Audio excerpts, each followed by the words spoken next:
Hi friends, welcome to NILA cooking. இன்னைக்கு நம்ம ஒரு ஸ்வீட் ரெசிபி தான் பார்க்க போறோம். இது பெங்காலி ஸ்பெஷல் ரெசிபி. பாருங்க எவ்வளவு சாஃப்ட்டா இருக்குன்னு பாருங்க. இப்போ தீபாவளிலாம் வருது. நம்ம ஒரு ஸ்வீட்டை செஞ்சு அசத்துவோம் வீட்ல. இதை எப்படி பண்ணணும்னு வாங்க வீடியோல பார்க்கலாம்.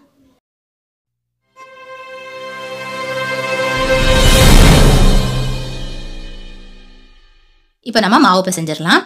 இதுக்காக நான் 2 கப் மைதா இங்க எடுத்துர்க்கேன். இது கூடவே 1/2 டீஸ்பூன் சோடா உப்பு, கரிஞ்சீரகம் 1/2 டீஸ்பூன், இதுதான் மெயின் இன்கிரிடியன்ட். 1 டேபிள் ஸ்பூன் நெய் இதையும் சேர்த்துடலாம். இப்போ இது எல்லாத்தையுமே நம்ம கையை வச்சு நல்லா மிக்ஸ் பண்ணி எடுத்துக்கலாம்.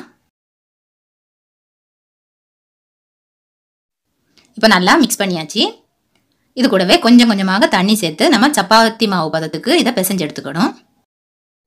ஃபர்ஸ்ட்லேயே நிறைய தண்ணி ஊற்றிடாதீங்க, கொஞ்சம் கொஞ்சமாக சேர்த்து நல்லா சாஃப்டாக பிசைஞ்சு எடுக்கணும்.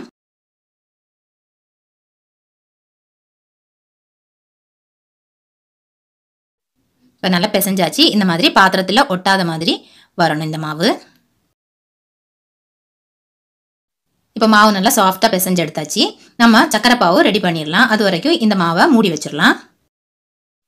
சக்கரை பாவு ரெடி பண்ணதுக்காக நான் இங்கே 2.5 கப்பு சீனி எடுத்திருக்கேன். இது இப்போ ஒரு பாத்திரத்தில் சேர்த்துடலாம். இப்போ இந்த சீனி கூடவே 1 கப் அளவுக்கு தண்ணி சேர்த்துடலாம். இப்போ சீனி நல்லா கரையணும். அது வரைக்கும் நம்ம அடுப்பில் வச்சு கிளறி கொடுக்கலாம். இப்போ சீனி நல்லா கொதிக்க ஆரம்பிச்சிருக்கு. இது தண்ணியாக இருக்கிறத கொஞ்சம் கெட்டிப்பதம் ஆகணும். அது வரைக்கும் நம்ம அடுப்பில் வச்சு கிளறுவோம். இப்போ சீனி பாகு நல்லா கெட்டி ஆயிடுச்சு. இவ்வளோ போதும். இப்போ இதில் 3 ஏலக்காவை தட்டினதை சேர்த்துடலாம். இப்போ இதை நல்லா கிளறி விட்டு நம்ம அடுப்பு ஆஃப் பண்ணி இதை இறக்கி வச்சிடலாம். இப்போ மாவு நல்லா சாஃப்டாக இருக்குது. இது நம்ம ஒரு சப்பாத்தி பலகையில் வச்சு தேய்ச்சி எடுத்துடலாம். இந்த மாதிரி திக்னஸாக நம்ம தேய்ச்சி எடுக்கணும். ரொம்ப லேசாக ஆக்கிடக்கூடாது, கொஞ்சம் திக்னஸாகவே இருக்கணும். இப்போ இதை நல்லா தேய்ச்சி எடுத்தாச்சு. இப்போ இதை நம்ம ரெக்டாங்கிள் ஷேப்பில் மாற்றி எடுக்கணும்.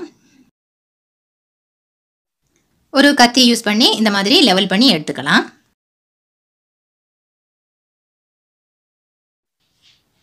இப்போ சப்பாத்தி கட்டையை வச்சு லெவல் பண்ணி எடுத்துக்கோங்க.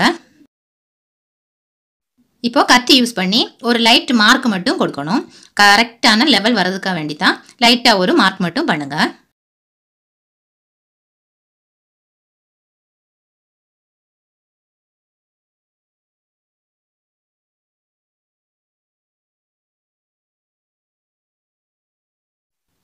இப்போ கோடு போட்டு முடிச்சாச்சு.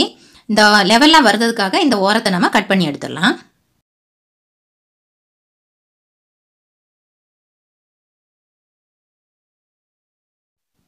இப்போ கத்தி வச்சு நம்ம கட் பண்ணிக்கலாம். அந்த லெவல் போட்ட அந்த லைனுக்கு மேலேயே கட் பண்ணிக்கலாம்.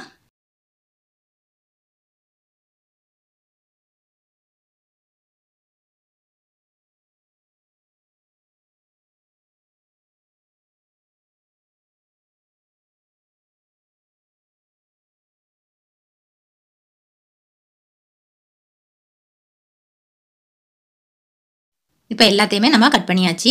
இந்த ஓரத்துலேயும் ஷேப்பு கரெக்டாக வர்றதுக்காக கட் பண்ணிடலாம். இப்போ நம்ம ஒரு பீஸாக எடுக்கணும். பீஸாக எடுத்து இப்படி தட்டி எல்லா சைடுமே ஒரே லெவலாக மாற்றணும்.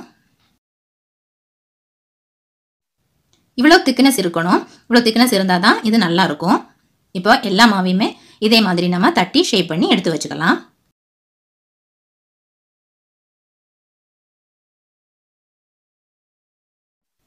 இப்போ எல்லாத்தையுமே கரெக்டான லெவலாக நம்ம தட்டி வச்சாச்சு. ஃப்ரை பண்ணி எடுத்துடலாம். ஃப்ரை பண்ணதுக்காக ஒரு கடாய் அடுப்பில் வச்சு எண்ணெய் ஊற்றிடலாம். இப்போ எண்ணெய் சூடாயிருச்சு. சூடானதும் அடுப்பை மிதமான சூட்டில் வச்சுக்கோங்க. இப்போ நம்ம மாவை இதில் சேர்த்துடலாம். எல்லா மாவையுமே இதில் சேர்த்துடலாம்.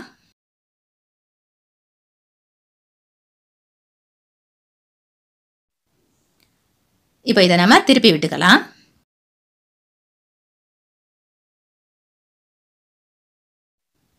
இது எல்லா பக்கமும் ஃப்ரை ஆகுது மாதிரி திருப்பி விட்டு நல்லா கோல்டன் ப்ரௌன் ஆகுது வரைக்கும் நம்ம ஃப்ரை பண்ணி எடுக்கணும். தீயை மிதமான சூட்டிலே வச்சுக்கோங்க. இப்போ கலர் சேஞ்ச் ஆக ஆரம்பிச்சிருக்கு. நல்லா கோல்டன் ப்ரௌன் கலர் வர்றது வரைக்கும் நம்ம ஃப்ரை பண்ணுவோம். தீயை கூட்டி வச்சு நீங்கள் வேக வச்சிடாதீங்க. தீ கூட்டி வச்சோம்னா உள் பக்கம் வேகாது, மாவாகவே இருக்கும். இப்போ நல்லா ப்ரௌன் கலர் ஆயிருக்கு. நல்லா எல்லாமே ஒன்று போல வெந்திருக்கு. இப்போ நம்ம இதை எண்ணெயிலிருந்து எடுத்துடலாம். இப்போ இதை வடிகட்டி எடுத்துடலாம். இப்போ எல்லாத்தையும் ஃப்ரை பண்ணி எடுத்தாச்சு. இப்போ நம்ம ரெடி பண்ணி வச்சிருந்த சக்கரை பாகுல இதை சேர்த்துடலாம். இப்போ இந்த சக்கரை பாகு எல்லா இடத்துலையும் படுத மாதிரி நம்ம கிளறி விட்டுக்கலாம்.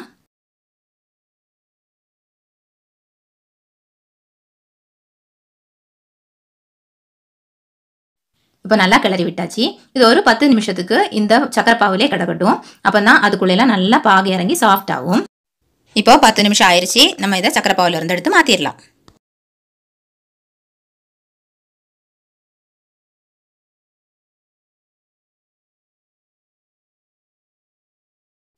அவ்வளோதாங்க. ரொம்ப ரொம்ப சுலபமாக நம்ம ஒரு ஸ்வீட் எங்க ரெடி பண்ணி எடுத்துட்டோம். இதை தீபாவளிக்கு எல்லாருமே வீட்டில் ட்ரை பண்ணி பாருங்க. பெரியவங்கள இருந்து குழந்தைங்க வரைக்கும் ரொம்ப விரும்பி சாப்பிடுவாங்க. மறக்காம இதை எல்லாரும் ட்ரை பண்ணி பாருங்க. இந்த ரெசிபி உங்களுக்கு பிடிச்சிருந்தா லைக் பண்ணுங்க, ஷேர் பண்ணுங்க, கமெண்ட் பண்ணுங்க. இந்த மாதிரியான வீடியோஸுக்காக இந்த சேனலை சப்ஸ்கிரைப் பண்ணுங்க. மறக்காம பக்கத்தில் இருக்க பெல் சிம்பலையும் கிளிக் பண்ணுங்க. தேங்க்யூ ஃபார் வாட்சிங்.